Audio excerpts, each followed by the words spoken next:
Hello friends, standard 10th में poem number 15 हे जनशक्ति महान, उसके प्रश्न के उत्तर इस वीडियो लेक्चर में देखेंगे।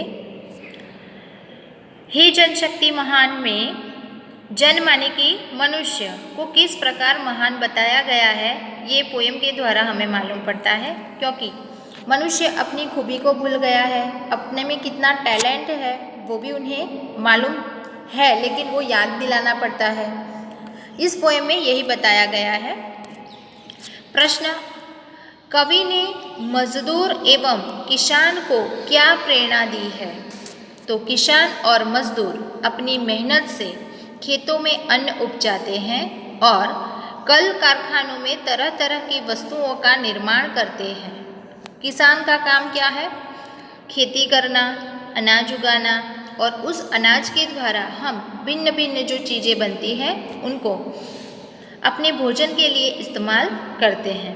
लेकिन किसान के साथ साथ भी मजदूर की ज़रूरत होती है, तो मजदूर अपनी मेहनत से खेतों में अन्न उपजाते हैं और उन्हें जो जगह पहुंचाना होता है कल कारखानों में, तो तरह तरह वस्तुओं के निर्माण के लिए भेजा जाता है, तो जिससे जनता का काम चलता है। क्योंकि जनता पैसा कमाती है, अनाज नहीं उगाती। तो पैसे तो हैं, लेकिन अगर आपके पास अन्न नहीं है, खाने के लिए कोई चीज़ें नहीं है, तो आप उस पैसे को क्या करेंगे? तो सबसे ज़्यादा महत्वपूर्ण हमारे समाज में माना जाए तो एक किसान और एक मजदूर है, जिनका काम है अपनी मेहनत से अन्न उपजाना और उपजाने के बाद कारखानों तक पहुंचाना, जिनसे वस्तुओं का निर्माण होता है और जिससे जनता का, लोगों का काम चलता है। तो कवि ने किसान और मजदूर के श्रम की वंदना कर उन्हें जागृत होने की प्रेरणा दी है। यानी कि हमेशा सबसे पहले हमें किसान और मजदूर दोनों को श्रम के लिए वंदन करना चाहिए और उन्हें जागृत करने के लिए प्रेरणा हमेशा देते रहना चाहिए। हे जनशक्ति महान गीत के माध्यम से कवि ने जनमानस को क्या संदेश दिया है? तो हे जनशक्ति महान टाइटल से ही हमें मालूम पड़ता है कि जन मानी मनुष्य शक्ति, तो उनमें असंख्य अखूट शक्तियाँ हैं जो महान के रूप में मानी जाती है, क्योंकि सर्वश्रेष्ठ प्राणी मनुष्य है।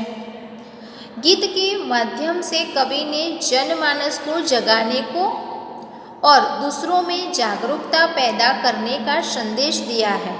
यानी कि जनमानस को जगाना, कितने सारे ऐसे लोग हैं जो हमेशा अपना ही प्रभाव जमाते हैं, दूसरों की प्रशंसा या वंदना करने के लिए कभी राजी ही नहीं होते। तो दूसरों को जागरूकता पैदा करने का संदेश दिया है। जो लोग सोए हुए हैं, या तो उनके जनमानस को जगाने के लिए प्रयास करना पड़ेगा।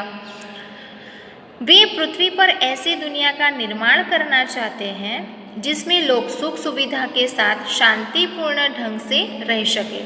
आज हमारे पास धन, दौलत, सुख, वैभव, पैसा सब है, जो दुनिया के निर्माण में पृथ्वी पर बसने वाले हर इंसान को चाहिए, और जिसमें लोग सुख सुविधा के साथ शांतिपूर्ण ढंग से रह सके। यानी कि सबके पास सुख सुविधाएं होती हैं, सारी चीज़ें होती हैं, लेकिन उनके जीवन में शांति नहीं होती है।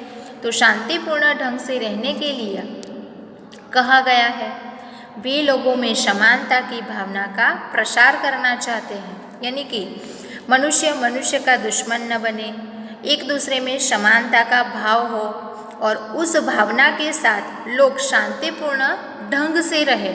ये प्रसार कवि इस काव्य के द्वारा, इस गीत के माध्यम से लोगों तक पहुंचाना चाहते हैं और ये संदेश देते हैं। 2-3 वाक्यों में उत्तर। कवि ने जनशक्ति को संबोधित करते हुए क्या कहा है? तो जनशक्ति को जगाने का आह्वान किया है।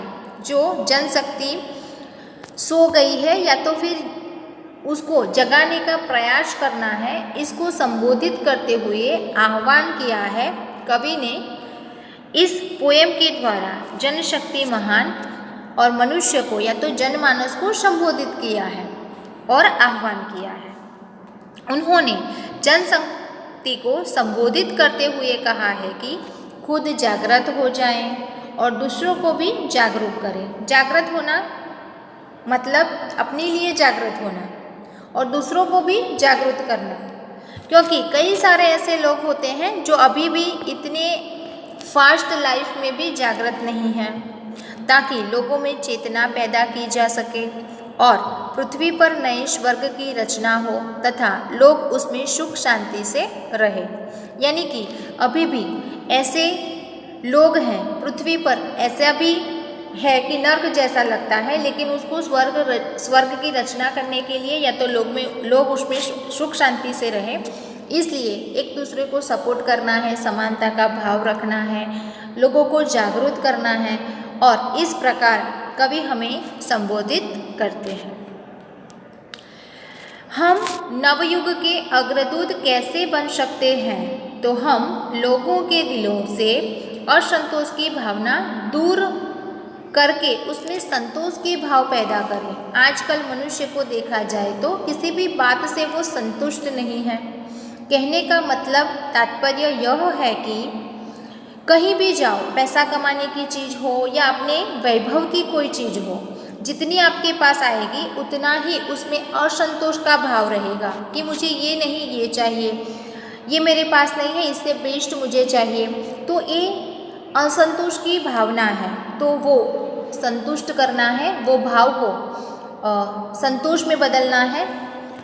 पृथ्वी पर हम लोगों को स्वर्ग जैसी सुविधा प्रदान करें। स्वर्ग तो हमने रियल में देखा नहीं है, लेकिन ये बातें जानते हैं कि स्वर्ग में बहुत सुख प्राप्त होता है, तो पृथ्वी भी हमें ऐसी बनानी है जहां हम लोग स्वर्ग जैसा फील कर सके, सुविधा प्राप्त कर सके, सुविधा प्रदान करेंगे और हम उन्नति के पंथ पर आगे बढ़ते हुए लोगों का मार्गदर्शन करके नवयुग के अग्रदूत बन सकते हैं।